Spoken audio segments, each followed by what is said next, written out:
The presidential candidate of the Labour Party, Peter Obi, has urged the electorate to reject money-bag politicians in the February 25 election. Speaking during a campaign in Ekiti State on Thursday, the former Anambra State governor said it is time Nigerians rejected money bags to elect quality leaders who will bring about the desired change in the country. The Labour Party candidate also asked Nigerians to shun ethnic and religious sentiments in voting during the forthcoming presidential election. Obi added that he is the most qualified of the 18 candidates, jostling for the top Aso Rock job, and promised to provide jobs for the youths. Well, time and time again, Nigerians have been warned about the dangers of vote buying, but as the 2023 general elections draw closer, questions on political consciousness have been brought to the forefront. For more insight, a legal expert and political commentator Ufeli joins me now. As always, thank you very much for joining us. From INEC to other statesmen, the issue of financial inducement and vote buying keeps coming up in electoral discourse. What impact does this have on the quality of Nigeria's electoral process? Well, the impact that vote buying have on our electoral system is that it depletes and ruptures merit. What it means is that when people collect money and vote according to the purchase or the buying and selling that usually will happen on the day of election, what it means is that the candidate with the highest bid will now be the one to carry the day. And that is a severe problem in our system. In fact, vote buying is a pandemic in Nigeria, such that if we are not careful, in 2023, this year, if we are not careful with the coming election, we may find ourselves in deeper problem than we have now. Already 133 million Nigerians are living in multidimensional poverty. And what that presupposes is that some of the electors most times are willing to give up their vote for money.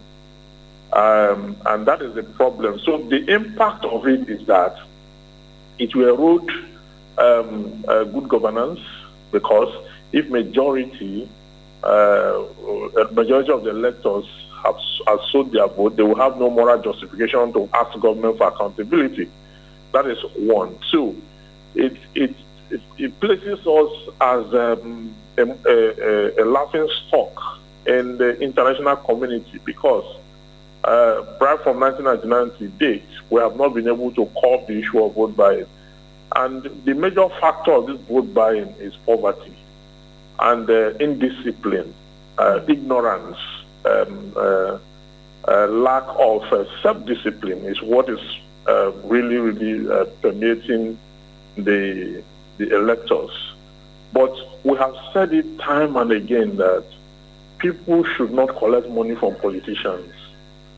They should vote their conscience, vote according to the dictates of their conscience, no matter what it is. Some people say collect money but don't vote them. I said, no, don't collect money at all, because you have no conscience in the first place. It's your civic responsibility. Under the law, you don't exercise your civic responsibility and you get paid for that. The only way you get paid is when you now elect the right person and you have good governance. And that good governance, you now reap the dividend of democracy. That will now be the return on investment of exercising your civic responsibility. And so now, in terms of prevention mechanisms, now, how prepared are relevant agencies to ensure that that this becomes a thing of the past? Sorry, I didn't get that question. Now, I said in terms of a preventive mechanism, how prepared are the relevant agencies in terms of INEC and other security agencies to ensure that the issue of vote buying becomes a thing of the past? About prevention of vote buying, or the much you had there is just the penalty when one is caught.